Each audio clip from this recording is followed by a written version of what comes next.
For decades, the British monarchy has mastered one art above all others: silence. Behind palace gates and velvet curtains, secrets are protected with precision. Silence is not just tradition, it is survival. But tonight, that silence fractures. A man who once existed in the margins of royal life, trusted, invisible, loyal to the core, has stepped forward. He was never meant to be seen, never meant to be heard. And what he claims happened during Prince Edward's late-night palace trips may quietly unravel everything we believed about stability inside the crown.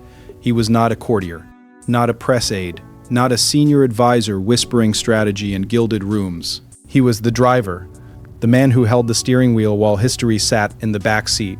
For years, he operated in disciplined obscurity, transporting Prince Edward through state engagements, private functions, and ceremonial obligations. He learned when to speak and when not to. Mostly he did not.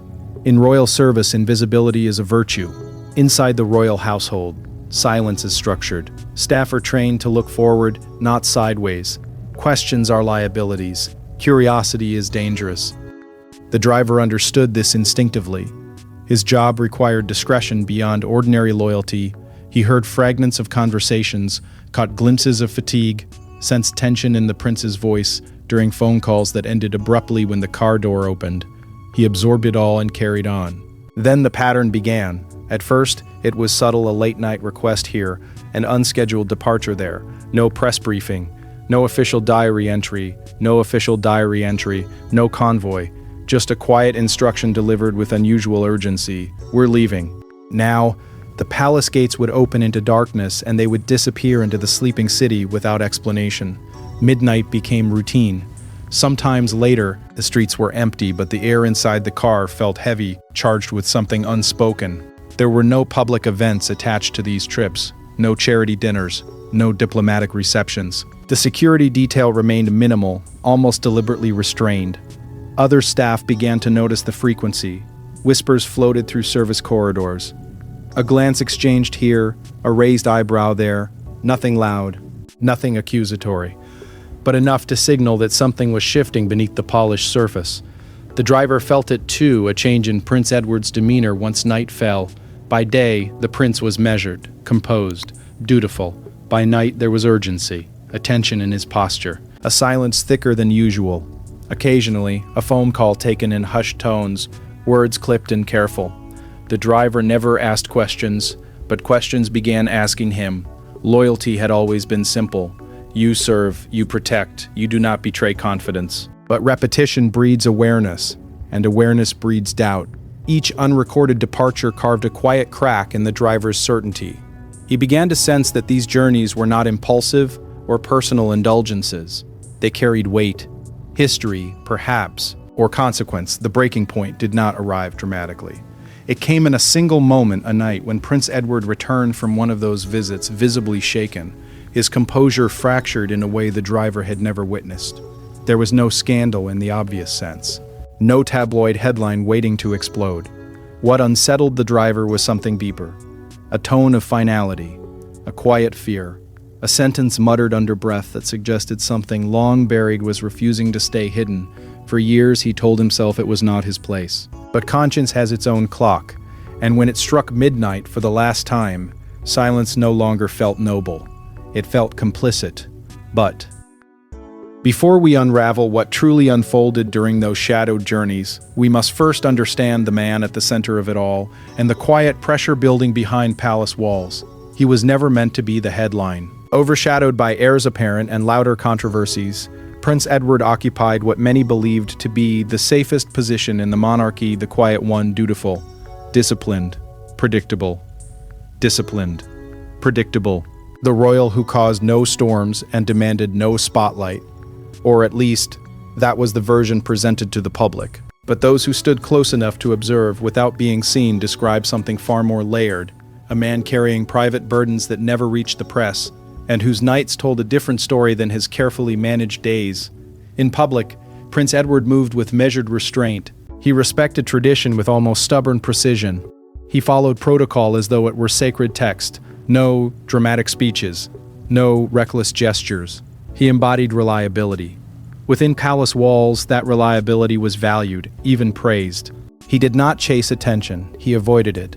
Yet being underestimated is its own kind of confinement. To live permanently in the background is to absorb pressure quietly without release. The driver saw this duality long before he understood it. By day, Edward was composed, almost detached. His words were thoughtful, his tone controlled. There was comfort in his predictability. Staff members knew what to expect. Schedules were followed. Meetings were efficient. But beneath that composure, there were subtle fractures, pauses that lingered a second too long, sighs that slipped out when he thought no one was listening, moments of stillness that felt heavier than simple fatigue. There was isolation too, not dramatic or obvious, but unmistakable. Edward maintained a selective inner circle. Trust was granted sparingly. Conversations air guarded. Even among family, he sometimes appeared slightly removed, as though balancing on the edge of something unresolved. He fulfilled his obligations flawlessly, yet there were whispers among staff that he carried the weight of unfinished chapters, issues never publicly addressed, conversations that never reached closure. The driver began noticing how dramatically night altered him. Once official duties ended and the palace corridors quieted, a shift occurred. Edward's posture tightened.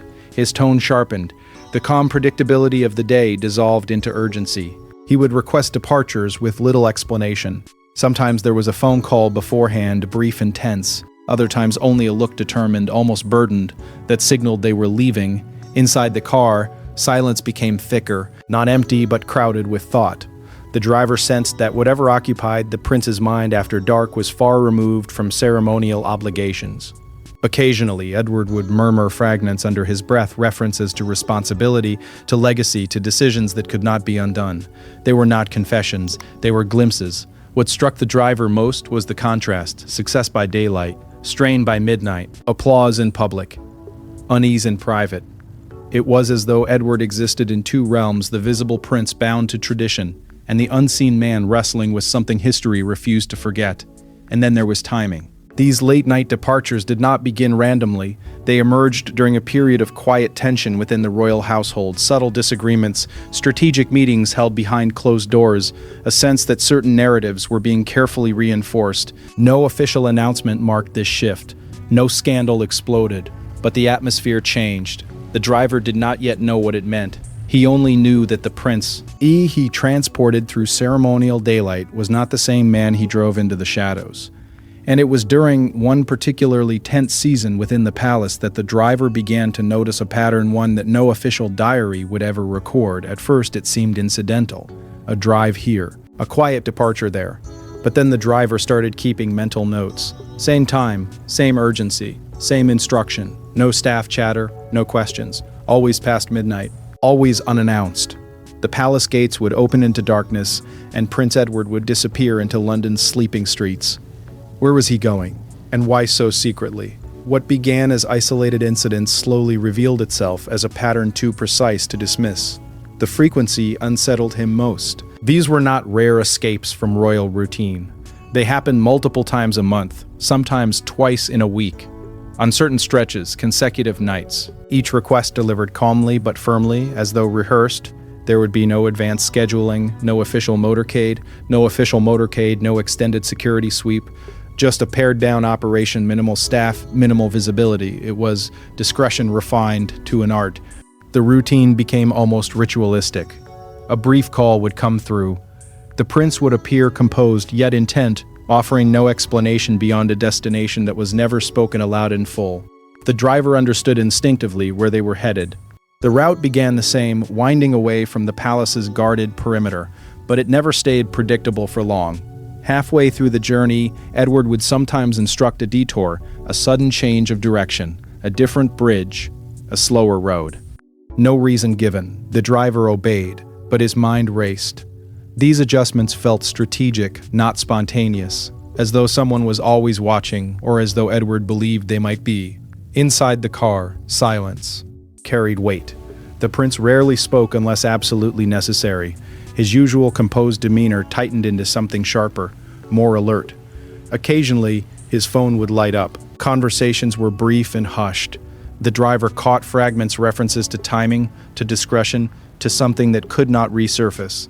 The words were incomplete, but their tone was unmistakable. This was not casual. This was not casual. On several occasions, Edward would lean forward slightly, scanning the surroundings with quiet intensity before instructing the driver to continue. It wasn't fear, it was vigilance, the kind born from knowing the stakes are higher than anyone else realizes. With each passing week, the driver's unease deepened. Loyalty had once been effortless. Now it felt heavy. Curiosity pressed against the boundaries of his training. He began noticing details he might have ignored before the exact minute of departure, the specific intersections avoided, the subtle shift in Edward's breathing when certain calls ended. The pattern was forming, and it was too consistent to be coincidence. Then came the night that altered everything. They were preparing to leave when an unusual instruction arrived. Bypass standard security confirmation. It was subtle, almost administrative in tone, but it broke routine. Protocol existed for a reason. Deviating from it meant urgency or secrecy layered within secrecy. The driver hesitated for half a second before complying. He told himself it was above his pay grade. Still, something in his chest tightened. That night, Edward spoke even less than usual. The route changed twice. A call came through that ended abruptly with the prince whispering, "It's not safe to discuss here." The air inside the vehicle felt charged, as though words unsaid were louder than anything spoken. And then there was the destination. It was not a grand estate or an official war. Eccidence. It was a secondary location, one they had visited before, discreetly and repeatedly. Unmarked in any public record, no press presence, no formal recognition. Each time they arrived, Edward would exit alone, instructing the driver to wait at a distance. Hours would pass. When he returned, his expression would be different. Not relieved, not triumphant, but burdened. The repetition of that address carved itself into the driver's memory. It became the silent epicenter of these midnight journeys. Whatever awaited Prince Edward inside those walls was powerful enough to override protocol, tradition, and even caution. And with each visit, the driver understood a little more, not about the details, but about the gravity. These were not spontaneous whims. They were not private indulgences. They were deliberate, structured, purposeful. The more the driver witnessed, the more he realized these were not impulsive escapes from duty. They were part of something carefully orchestrated and deeply concealed. It wasn't a nightclub. It wasn't a political meeting. It wasn't scandal in the traditional sense. The location was far more cryptic, an unmarked residence tucked behind historic facades, guarded not by ceremony but by anonymity. Each time Prince Edward stepped inside, he would stay for hours. No aides, no visible agenda, just silence. And when he returned, something in him had changed. The building itself carried a quiet authority, old stone, private ownership, aristocratic in character yet absent from public royal listings. It did not announce itself as important, which somehow made it more so. No royal standard flew. No staff waited at the entrance. There were no photographers lurking nearby, no swarm of press vehicles chasing whispers. It was a place designed to be forgotten by design. The first time they arrived, the driver assumed it was a one-off visit. But a petition erased that illusion. This address became the destination that defined the midnight departures. Edward never referred to it by name. He simply gave a subtle instruction that required no elaboration. The driver would follow a route that grew increasingly familiar, slowing as they approached, careful not to linger too close. Eventually, the instructions changed. "Drop me a few streets away," it was said calmly but firmly. No further explanation. The driver would comply, watching as the prince walked the remaining distance alone. That detail lingered. Royalty does not travel unaccompanied without reason, and yet Edward insisted. Each time, the waiting became part of the ritual. Hours passed with no update. The driver would sit in silence, aware that whatever unfolded inside those walls was significant enough to demand absolute discretion. On one occasion, the door opened briefly before Edward disappeared within, and the driver noticed an exchange. A sealed envelope passed from one hand to another. It was subtle, swift, almost ordinary. But in the context of secrecy, it felt monumental. There were no public records connecting the prince to this residence. No formal engagements listed, which begged a question that began to echo in the driver's thoughts. If this place wasn't part of the monarchy's present, was it tied to its past? The emotional shift upon Edward's return grew harder to ignore. He would re-enter the car slower than he had exited it. His composure, usually unshakable, carried strain. Not panic, not shame, something heavier, reflection laced with regret. On one particular night, he exhaled deeply and whispered, almost to himself, "History doesn't stay buried." The driver pretended not to hear, but the words lodged themselves in his mind. Another evening, during a hushed call that Edward assumed was inaudible, a phrase surfaced clearly enough to disturb him. "We made mistakes, not I, we." The weight of that pronoun suggested something collective, something inherited. The driver began to sense that this residence was not about indulgence or rebellion. It felt like a reckoning point, a private chamber for unresolved chapters, a place where conversations too delicate for palace corridors could unfold without witness. And then came the moment that altered suspicion into something far sharper. One night, as Edward entered the building, the driver's gaze drifted across the street. Another door opened briefly. A figure emerged, composed, deliberate, unmistakably connected to the royal orbit, though never publicly associated with Edward in this context. The sight was fleeting, but recognition was instant. It wasn't scandal in the tabloid sense. It was something far more destabilizing. A convergence of names that were never meant to intersect outside official protocol. The driver felt the quiet certainty settle in his chest. This was coordinated, intentional, protected. For weeks, he replayed that glimpse in his mind. The envelope, the whispered references to history, the collective language of mistakes, and now this unexpected presence at the same unmarked address. The pieces were aligning, not into a loud accusation, but into a quiet truth too heavy to ignore. And it was that unexpected figure caught briefly in the glow of a street lamp that transformed suspicion into certainty. There is always one night that changes everything. For the driver, it came without warning. The call came later than usual, long after the palace had settled into its ceremonial calm. The prince's voice was strained in a way he had never heard before. No pleasantries, no measured composure, just urgency. "Now," he said. When they arrived at the hidden residence, something felt different. Activity lingered in the air. And when Prince Edward emerged hours later, he wasn't alone. From the moment Edward entered the car that night, tension radiated from him. His usual restraint was fractured. His responses were clipped. His hands, typically steady, flexed against his knees as though bracing against unseen pressure. He kept checking his phone, reading messages that seemed to deepen the crease in his brow. Whatever awaited him inside that unmarked residence had escalated beyond quiet negotiation. As they approached, the driver sensed it immediately. The rhythm had changed. This was no routine visit. Edward stepped out quickly, not bothering with his usual instruction to wait at a distance. Instead, he hesitated for a split second near the entrance, and that hesitation revealed fear. Minutes passed, then voices. The driver had never heard raised tones from within those walls before. Tonight was different. Though he remained at his post, fragments carried through the air, not enough for full understanding, but enough to confirm conflict. A sharper voice, firm, accusing. Then Edward's reply, low but edged with something unmistakable, frustration. A door shifted. Footsteps moved closer to the threshold. The driver caught sight of another figure inside, someone unmistakably connected to the monarchy's inner circle. Not a distant relative. Not a peripheral advisor. This was a senior presence, a name that carried weight in royal strategy, even if the public rarely saw it. Their posture was rigid, their gestures controlled but forceful. Papers were visible in their grasp. Documents. That detail lodged in the driver's mind like a splinter. The conversation grew quieter, but the intensity remained. At one point, Edward's voice broke through clearly enough to send a chill down the driver's spine. "You can't expect me to ignore this." The reply was softer, colder. Something about timing, something about consequences. Time stretched. The door closed again. The waiting became suffocating. Hours later, Edward finally emerged, and he was not the same man who had entered. The senior royal adjacent figure followed him to the threshold, speaking in controlled tones that sounded less like discussion and more like warning. Edward didn't respond. He walked to the car with deliberate steps, shoulders tight. When he slid into the back seat, silence flooded the space. But this time it was not guarded calm. It was emotional fallout. The driver glanced at him through the rearview mirror, just briefly.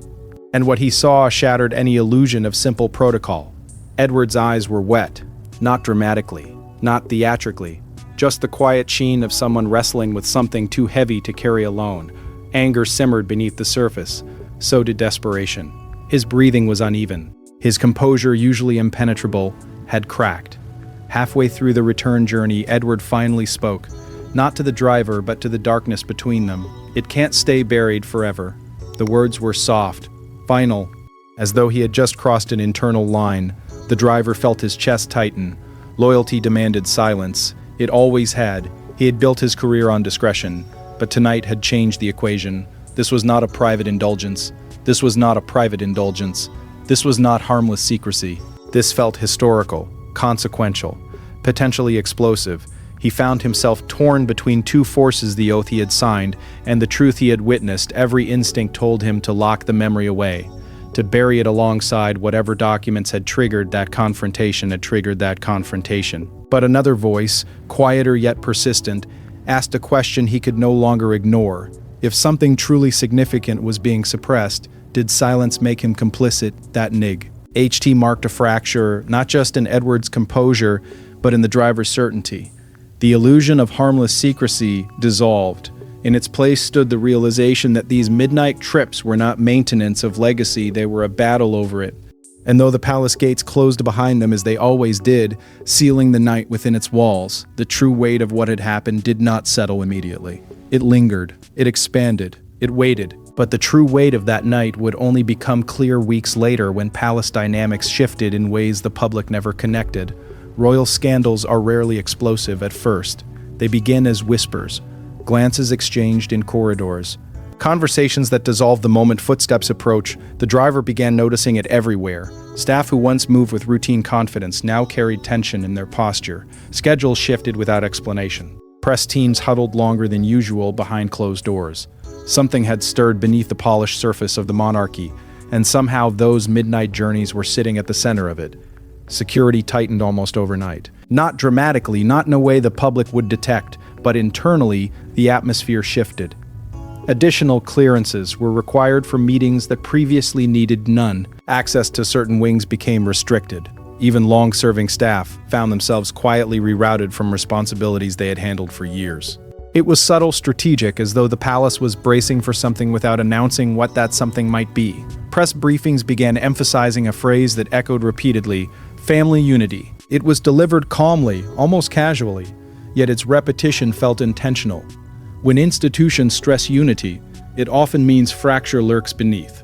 The driver noticed how carefully the wording was chosen. Stability, continuity, strength, words designed to soothe speculation before it even formed. Prince Edward changed too. After that night at the hidden residence, he withdrew further into himself. His public appearances remained polished, but the warmth behind them felt thinner. Conversations were shorter. Meetings ended quickly. He avoided extended engagement with staff, including the driver. It wasn't hostility. It was preoccupation. A man calculating consequences in real time. Then came the canceled appearance. It was minor by royal standards, a routine engagement that suddenly disappeared from the calendar without public explanation. But the driver knew the timing. It followed another midnight visit. The prince had returned from that trip pale and silent, carrying what looked unmistakably like the same envelope he had once seen exchanged. By morning, the event was gone. Officially rescheduled. Unofficially something else. Within days, a senior staff member was abruptly reassigned. No farewell gathering, no public acknowledgement. Just gone. The driver overheard fragments of conversation suggesting containment and narrative management. He began to understand that whatever was unfolding was no longer confined to a single residence in the city. It had entered the bloodstream of the institution itself. Rumors drifted through discreet channels, not gossip, something more restrained. Whispers about a historical document resurfacing, papers long archived, correspondence that contradicted established accounts, nothing confirmed. Everything implied. The driver's mind returned to the raised voices he had heard. The documents clutched in tense hands, the prince's strained declaration that night. Then, without warning, he was questioned. Not formally, not accusatorily. A senior aide engaged him in what felt like casual conversation. How long had he been serving? Had he noticed anything unusual? Was he satisfied in his role? The tone was friendly, the message was clear. Loyalty was being assessed. The driver felt the walls closing in. Silence was no longer just expectation, it was surveillance. Every memory he carried now felt dangerous. Every detail he remembered had weight. And beneath it all, he sensed division. Not loud or public, but real. Certain figures within the palace appeared aligned toward preservation at any cost.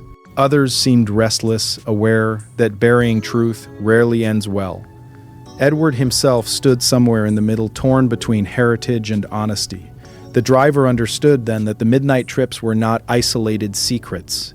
They were fault lines. And the palace, with all its ceremony and tradition, was shifting ever so slightly on unstable ground.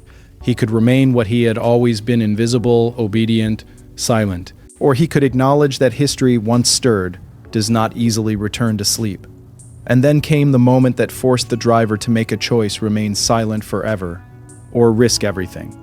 Royal staff sign more than contracts. They sign silence, lifelong silence. The kind that follows you home, sits at your dinner table, and lingers in your thoughts long after retirement.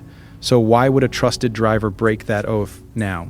What could possibly outweigh the fear of legal retaliation, public scrutiny, and permanent exile from the only institution he had ever served? According to him, it wasn't attention. It wasn't resentment. It was something far heavier: the growing conviction that history itself was being quietly rewritten in the dark. When he first entered royal service, the confidentiality agreement felt ceremonial, standard procedure, a formality to protect private lives from public intrusion.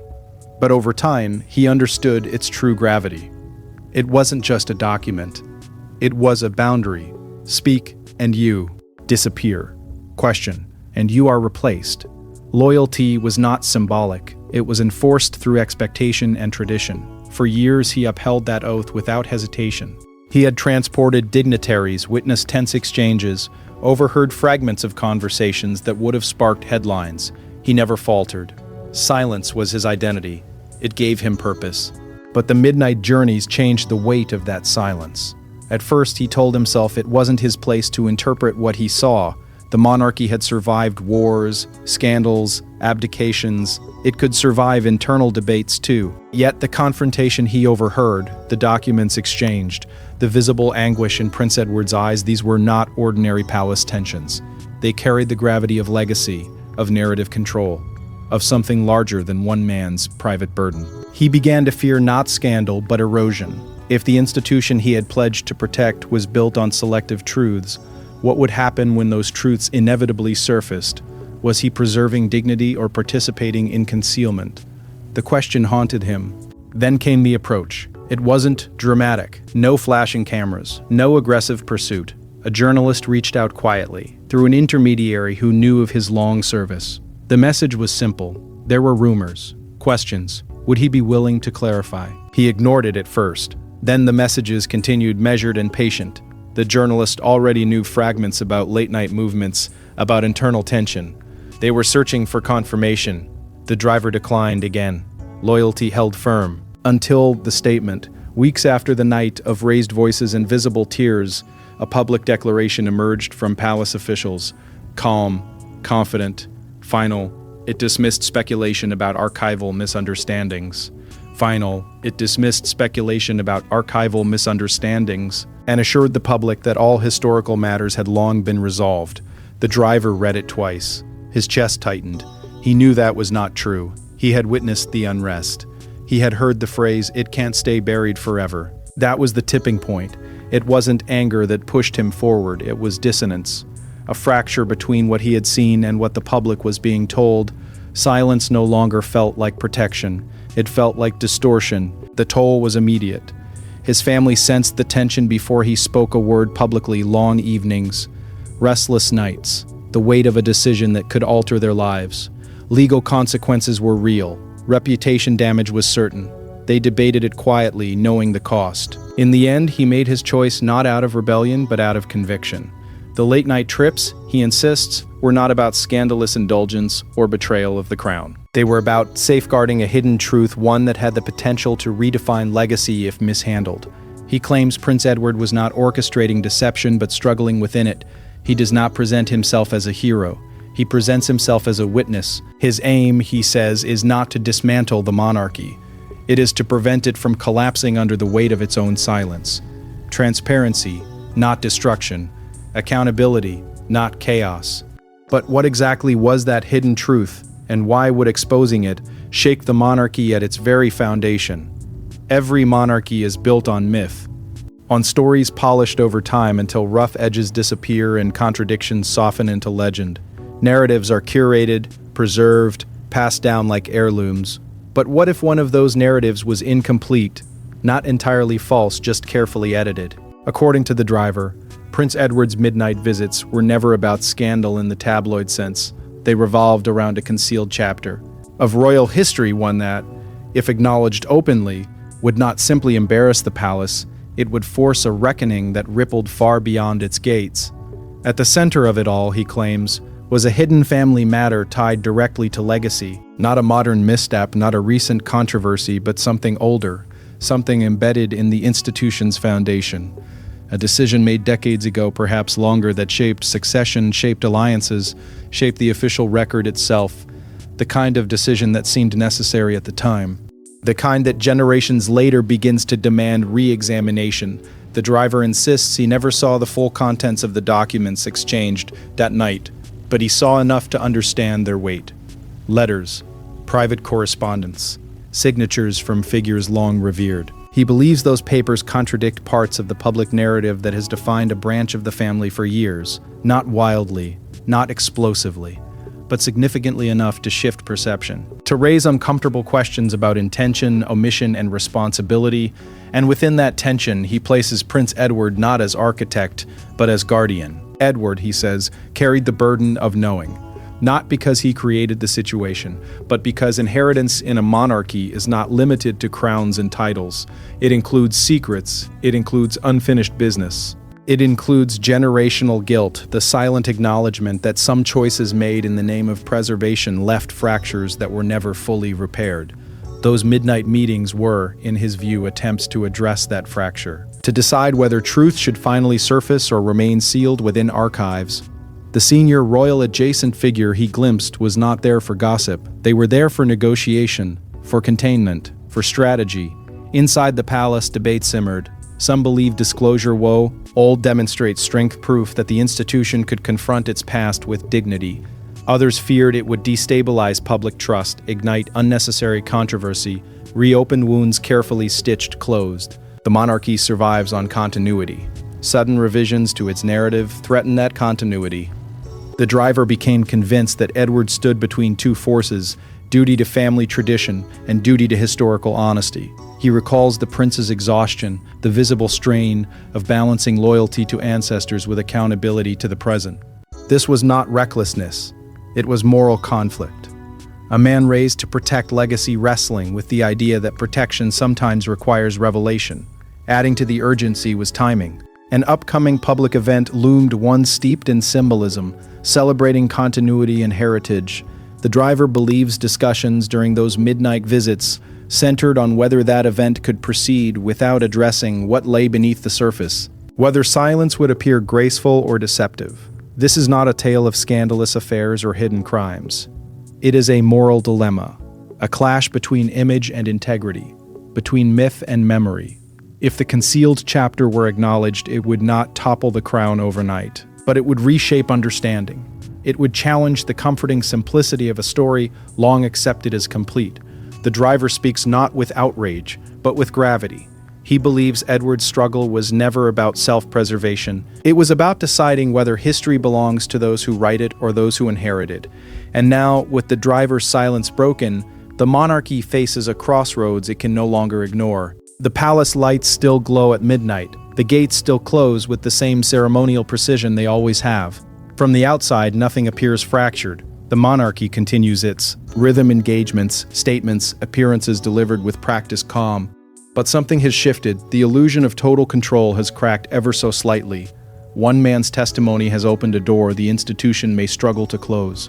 And now the question no longer lingers in quiet London streets, it echoes far beyond them. What else remains hidden? Public reaction did not erupt overnight. It simmered. Commentators spoke cautiously at first, framing the driver's account as speculation. But curiosity is patient. It spreads in whispers before it ever becomes noise. Social circles began debating legacy and honesty. Historians revisited archived material with renewed interest. Online forums dissected every word of the driver's statements, comparing them to official timelines. It wasn't outrage that grew, it was doubt. The palace responded swiftly, but not aggressively. A carefully worded statement reaffirmed its commitment to transparency and historical accuracy, while dismissing misinterpretations of private matters. The tone was measured, controlled, designed to reassure without conceding. Yet for some observers, the restraint itself felt telling. Institutions rarely clarify what they consider harmless. Prince Edward has remained silent. No interviews, no direct rebuttal, no public defense. He continues his duties with the same composed exterior that once defined him. But silence, in this context, carries new weight. It is no longer simply tradition, it is strategy, and the absence of denial leaves room for interpretation. Inside the broader royal orbit, debate intensifies quietly. Some voices argue that tradition demands firmness, that yielding to public pressure weakens the crown's authority. Others suggest that strength lies in acknowledgement, that confronting history head-on could reinforce trust rather than erode it. This tension between preservation and transparency now pulses beneath ceremonial calm. Meanwhile, the driver's credibility is scrutinized relentlessly. His years of loyal service are acknowledged. His motives are questioned. Some label him courageous. Others accuse him of betrayal. Legal analysts dissect the confidentiality agreement he signed. Commentators speculate about financial incentives. Every detail of his life is examined, as if discrediting the messenger might quiet the message. The emotional toll reaches beyond him. Royal dynamics, already complex, feel the strain. Private conversations grow heavier. Long-standing relationships carry an undercurrent of suspicion.